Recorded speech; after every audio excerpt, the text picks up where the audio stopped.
banned at your school.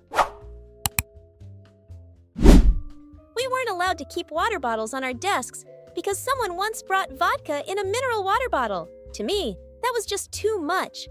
We weren't allowed to have ponytails at school. Running with your hands behind your back was also banned.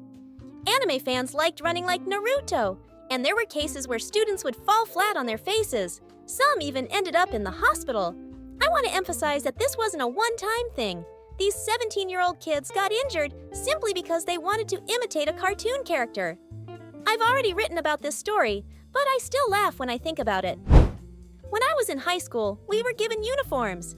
Everyone had to wear one of 3 colors of pants and a pair of sports shorts in a hockey color. It was very cold in the school during winter, but the only sweater we were allowed to wear cost $80. It was horrible and didn't keep us warm.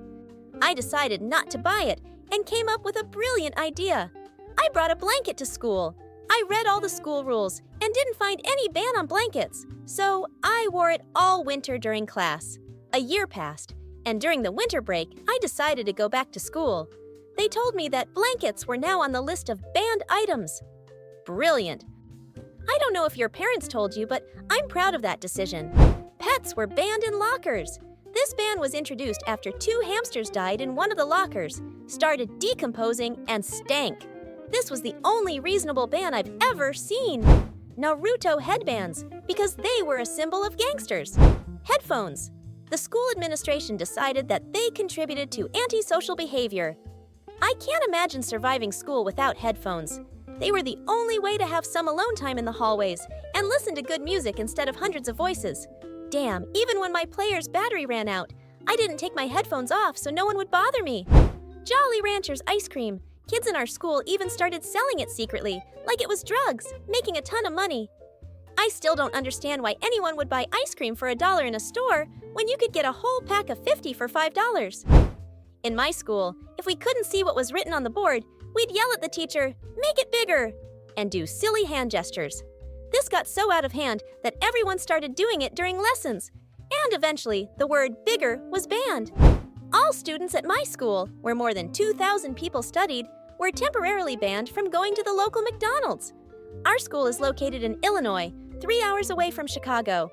It was banned to go to McDonald's because one guy from our school managed to break a chandelier and a TV in one afternoon.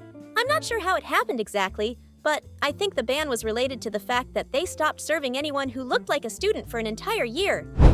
Crocs. Simply because our principal thought they were pathetic. I always wear Crocs at work when I'm making burgers and sausages. Very, very comfortable. Yes, sometimes I wear socks with Crocs. My wife claims she can see my dignity poking through the holes in the Crocs. Snow forts, snow hills, snowball fights, and snow in general. The principal would go outside, stand on a stool, and shout at the clouds to make the snow stop falling. We were even punished just for touching the snow. It was banned to walk in groups of more than 2 people. Think about it. Could such a rule really last long? I'll explain for those who are asking. This rule applied to high school students aged 14 and older because younger kids, aged 11 to 13, were scared of groups of more than 2 people. How could you even follow this rule?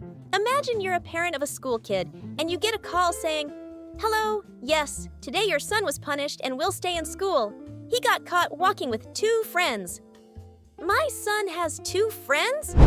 Toilet use. Some idiot broke one of the toilets in the boys' bathroom, and the principal decided to close it and only open it during lunch. But during lunch, it was still being cleaned because the bathroom was supposed to be cleaned, even if no one was in there. In the end, everyone started peeing in the garden, and the ban was lifted. Hugging and greeting. The school management decided that hugging became so frequent it was inappropriate. We were simply asked to give high fives. Oh, yes, that reminds me of elementary school. At one point, it became trendy among students to kiss each other on the lips when they greeted, and they started doing it a lot. It looked strange because all the cool girls started doing it, and of course, everyone else followed. In high school, we were banned from using the word killed in sports games, board games, and so on. Instead, we had to use more neutral words like out, excluded, etc. When a girl died in a car accident, the school said she was excluded, or that she left us. We had a lot of these ridiculous bans. We could play video games as long as there wasn't any violence in them. We could play World of Tanks and War Thunder, but Halo SE was banned. Hey Jonathan, what happened to Tracy? I haven't seen her in a while, and I heard about the accident on the news. Sorry, Sam, she was excluded. Halo SE. In 10th grade, I installed it on all the computers in our library, and we had a LAN party after school. Those were the good times. Regular shoes. We had to bring special school shoes and wear them in class. There was nowhere to leave them at school, so we had to carry them with us every day. These shoes had white soles to avoid leaving marks on the floor. The students at our school had pretty fair reasons to be upset. We were taught by kids from rural areas who only had one pair of warm shoes for winter. In the morning, they'd work outside, then immediately get on the school bus.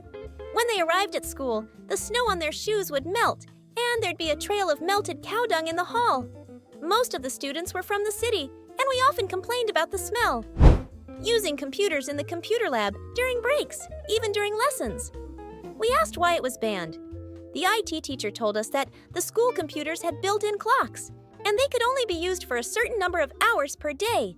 After that time, they automatically shut down. Total nonsense. We weren't allowed to use the computers inside the school during breaks. Thank God, our cafeteria was located separately from the school building.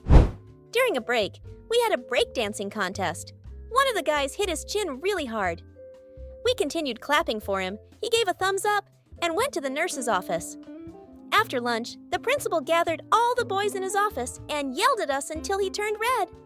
After that, we were banned from clapping, and if anyone violated the ban, they were immediately removed from school for a certain period. These things happen. Hats. It was a sign that you were in a gang. However, one girl was allowed to come to school every day in a raincoat and a felt hat. Anyway, she was a detective. Skulls. Like on t-shirts. It was the same in our school. One student made chains and bracelets with skulls. One day, he sold these items to another student whose parents were devout Hindus. The next day, his mom came to school, complaining that only their deities could wear necklaces with skulls and much more. In the end, the principal felt sick, and he just banned any items with skulls. Memes. Last year, my classmate posted an offensive meme about another student, and he was suspended from school for a week because it was his first offense. The funniest part was that the student the meme was about thought it was hilarious and started a hashtag #FreeKlaus. We were banned from going to the second floor of one of the buildings. The official version was that the floor could collapse, but I still can't understand. Thank you for watching. Share your stories in the comments and see you next time.